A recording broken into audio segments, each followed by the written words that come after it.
श्री स्वामी समर्थ संतती प्राप्तीसाठी संतान गोपाळ मंत्राचं शक्य होईल तितकं पठन अवश्य करा.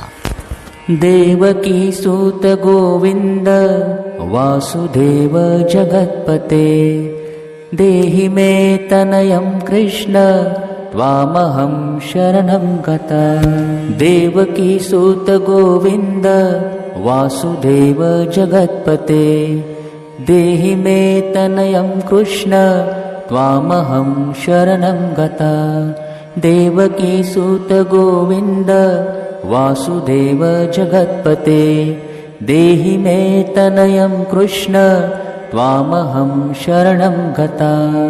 देवकी सूत गोविंद वासुदेव जगत्पते देहि मे तनयं कृष्ण त्वामहं शरणं गता. देवकी सूत गोविंद वासुदेव जगत्पते देहि मे तनयं कृष्ण त्वामहं शरणं गता.